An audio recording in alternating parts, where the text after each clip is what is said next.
मैं पूरे परिवार के साथ आपको धन्यवाद देने के लिए आई हूं। मेरा नाम मिथिलेश्वरी साहू है।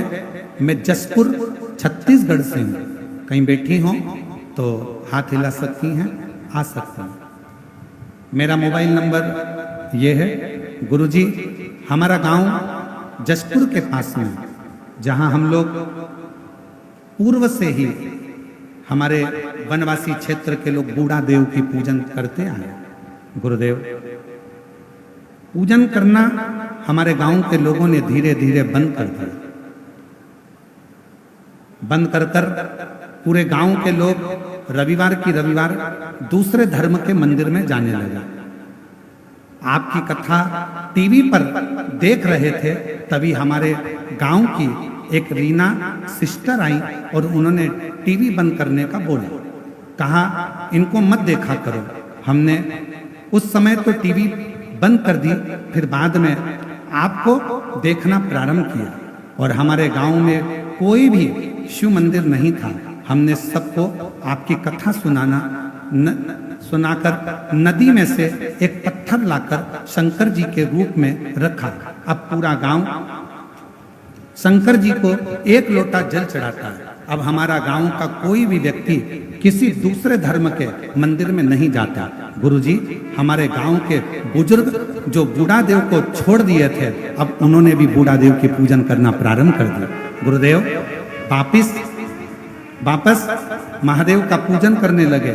हम सबको धन्यवाद देने के लिए आए हैं कि हमारा पूरा गांव आज अपने सनातन धर्म में वापिस लौट आया। अब तो गुरुजी, जो रीना सिस्टर है ना, वो भी छुपकर शंकर जी को एक लोटा जल चढ़ाती हैं। और उनका भी लड़का बहुत बीमार था, वो भी ठीक हो गया। उनका लड़का भी ठीक हो गया।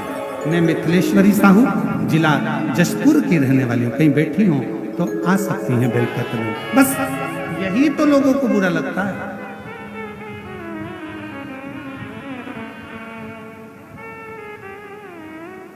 इतना भीड़, पूरा की पूरा गांव जो दूसरे धर्म में चले गया था, वो गांव में वापिस शंकर जी की स्थापना होना, वापिस बूढ़ा देव की पूजन होना और पूरा गांव वापिस सनातनी होना, ये दुनिया को रास नहीं आ रहा।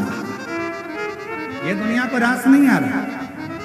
इसलिए सियोर वाले महाराज को कैसे बदनाम किया जाए, उसकी चाल चली जाती है। कहीं से खबर आ जाती है 31 लाख।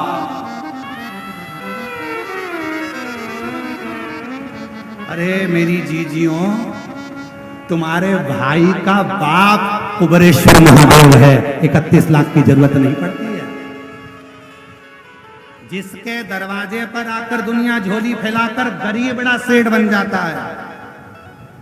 जब हमारे पास में कुछ नहीं था, पिताजी चने का ठेला लगाते थे। सियोर में भी बहुत बड़े बड़े सेठ थे, उनके आगे हाथ नहीं फैलाया, तो तुम्हारे आगे कौन फैलाएगा? रीजी, बैठा है मेरा कुबरेश्वर बाबा, मेरा कुबेर भंडारी बैठा है।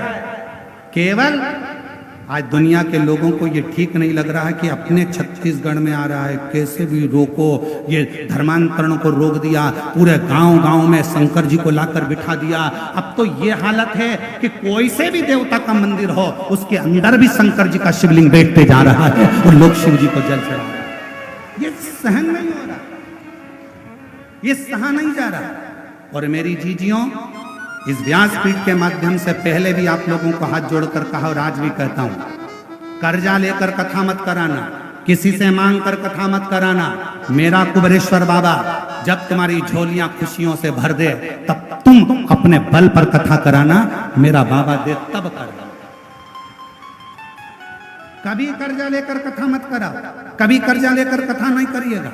और बात रही तुम्हारे भाई की, तो मेरी जीजियों, आपसे केवल इतना सा निवेदन करूंगा कि जिंदगी में हाथ भी अगर फैलाऊंगा तो मेरे कुबरेश्वर बाबा के आगे फैलाऊंगा, जगत के आगे नहीं।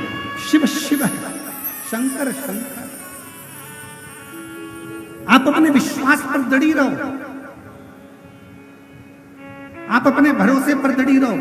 हमें मालूम है कि सनातन धर्म जाग रहा है, हमें मालूम है धर्मांतरण रुक रहा है, तो कोई ना कोई किसी ना किसी रूप में जो सनातन धर्म को उठता हुआ नहीं देखना चाहते हैं, जो सनातन धर्म को नीचा गिरता हुआ देखना चाहते हैं, जिन्होंने गांव से छोटे छोटे वनवासी क्षेत्र से मंदिर बाहर कर दिए, जिन्होंने भगवान की पूजन बंद करवा दी, जिन्होंने मंदिरों के ताले लगवा दिए और धर्मांतरण करा करा कर दूसरे धर्म में ले जाकर बिठा दिया, आज उनके पेट में बहुत दर्द हो रहा है, इसलिए वो धीरे धीरे बदनामी का क्रम चालू कर दिए हैं।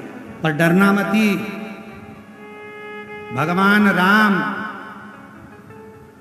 जब वन में गए थे उन्होंने सब कुछ छोड़ दिया था।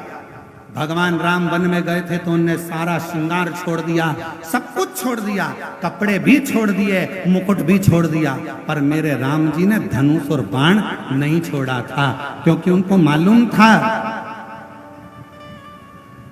कि रास्ते में अधर्मी मिलेंगे, ये जीने नहीं देंगे, इसलिए उन अधर्मियों के लिए मेरे राम जी ने धनुष और बाण रखा था। और सियोर वाले महाराज ने एक लोटा जल और सारी समस्या का हल अपने हाथ में रखा।